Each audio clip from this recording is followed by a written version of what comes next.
ago. One day, I saw a sign that read, Heaven's Grocery Store.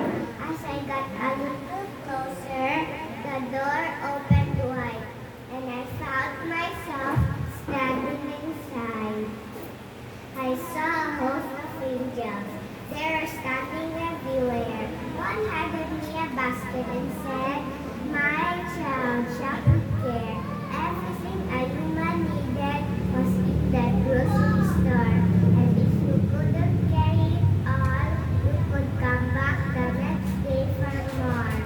First, I got some patience. Love was in the same world. Further down was understanding. You need that everywhere you go. I got a box or two of wisdom, a bag or two of faith. I just couldn't miss the Holy Ghost, for it was all over the place. I stopped to get some strength and courage to help me run this race. But then my basket was getting full. But I remembered I needed some grace. I didn't forget salvation, for salvation was free. So I tried to get enough of that to save both you and me.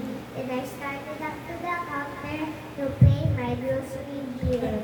For I thought I had everything to do the master's will.